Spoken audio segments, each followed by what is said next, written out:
Welcome to our podcast. Today, we're diving into the intricate political landscape of Cambodia, focusing on the emergence of a political dynasty amidst the country's evolving democratic process.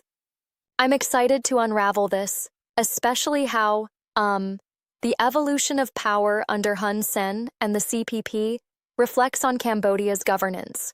Absolutely. So let's start with the historical context. Cambodia, after centuries of dynastic rivalries and foreign intervention, underwent dramatic changes including colonial rule, the terror of the Khmer Rouge, and then the long stint of civil war.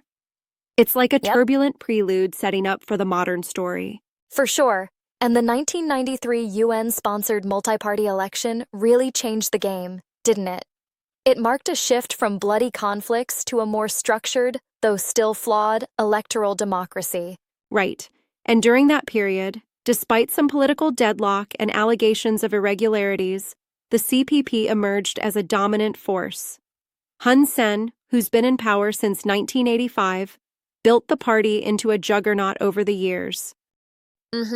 But wasn't it interesting how the 2013 election, despite Hun Sen's long-standing leadership, showed a reduction in parliamentary seats for the CPP, hinting at some emerging challenges? Yes, exactly. The election result reduced their seats, signaling potential discontent among voters. It's like a wake-up call, reminding everyone that even entrenched power structures can face pushback when issues like corruption, nepotism, and social injustice stir discontent.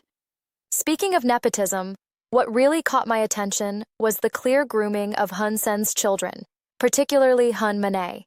They're positioning him, as a future leader, while he builds his own power base in the military and political system. Person 2. Yeah. Exactly. Hun Manet's advanced education from the West, his military credentials, and rapid promotions play a crucial role in legitimizing his future leadership. It's, as if Hun Sen is carefully constructing a family brand for the next generation rule. And that, of course, is at the heart of the debate on whether a full-blown political dynasty is in the making. But I'm curious, how does this internal consolidation within the CPP mesh with Cambodia's overall democratization efforts? Great question. On one hand, the electoral process has stabilized along certain democratic norms since 1993, while on the other, we see neo-patrimonial practices, a system where patronage, clientelism, and corruption underpin governance. It's like having a democracy with a layer of authoritarian practices. Right. The exhaustive patron-client networks and the centralized control over public resources create a power dynamic where the public's trust is repeatedly swayed by personal gifts and economic incentives. Absolutely. It's a blend of stability and, inherent inequity. And despite rapid economic growth, with GDP rates reaching above 7% at times, inequality persists, and corruption remains a serious barrier. Yep. So, with the electoral reforms promised by Hun Sen, like improvements in governance, anti-corruption measures, and legal reinforcements, it seems like an ambitious agenda. But, do you think these promises genuinely counterbalance the entrenched patronage system? Well, here's the thing. In his reform speeches, Hun Sen has even criticized the so-called family ministry culture, yet his simultaneous promotion of family members indicates a conflicting message. It's a delicate balancing act that many skeptics doubt. I have to respectfully challenge that point. If he's truly committed to reform, why does his cabinet still seem overloaded with nepotism and redundant positions? Good observation.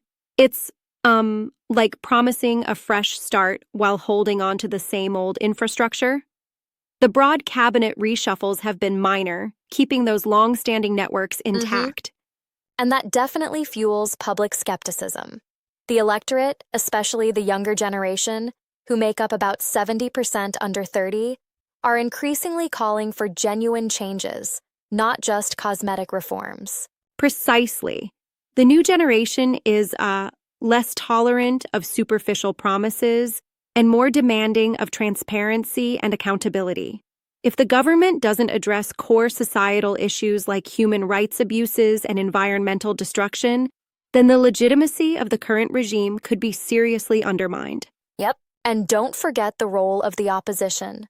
The CNRP's performance in the 2013 election, where they nearly matched the CPP's seat count, suggests there is significant political energy for change. True, the opposition's growth, spurred by popular social welfare policies and a united front against corruption, adds an interesting layer of complexity. It stands almost like a counterbalance to the CPP's long-documented patron-client politics.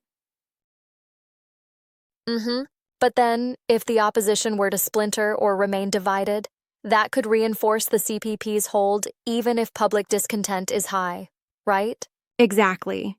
The internal unity of the opposition is crucial.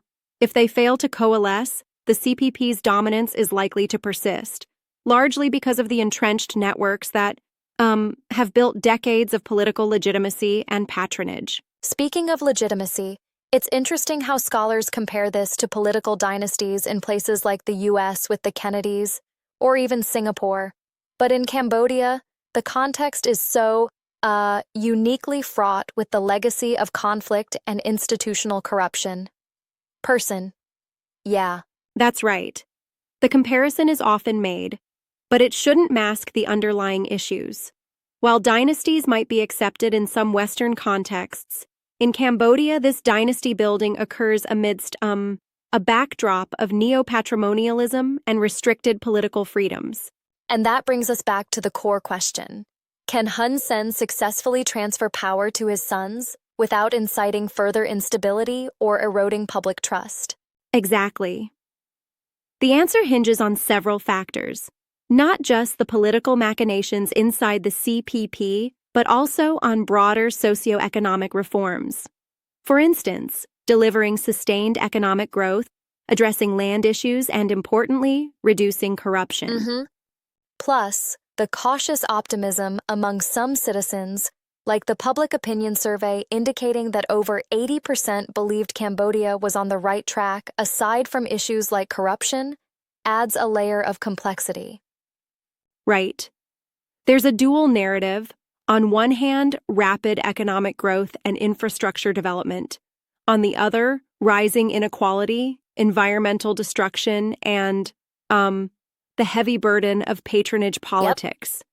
And when we talk about the CPP's historical roots, it's crucial to remember how the fusion of former Khmer Rouge cadres and the Khmer Viet Minh shaped the party's local power bases, even though the latter faded over time.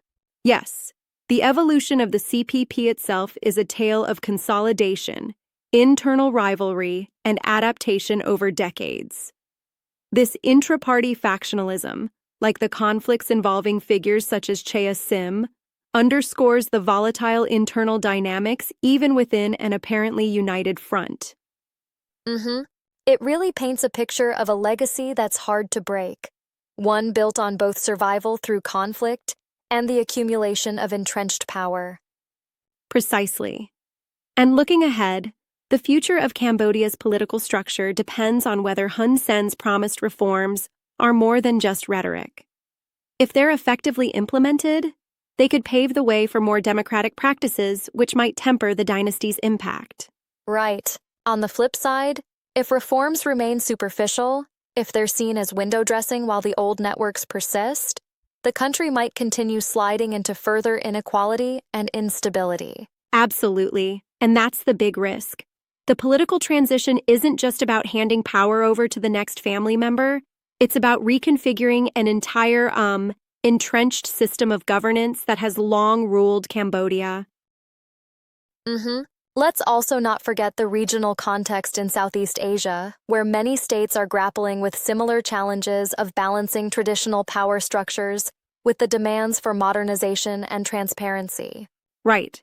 It's almost like a microcosm of a larger struggle across the region.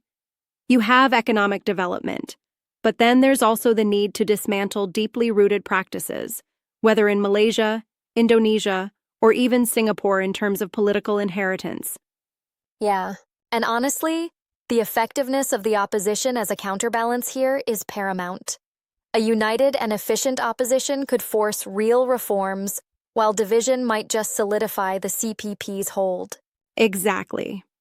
So, as we wrap this up, the future of Cambodia seems to hang in balance between a continued dominance by the CPP, with a carefully groomed political dynasty, and potential transformative reforms that address long-standing issues of inequality, corruption, and governance. It's a fascinating, if at times unsettling, snapshot of political evolution. The outcomes of these dynamics will, no doubt, shape not just Cambodia, but serve as a lesson for political transitions globally,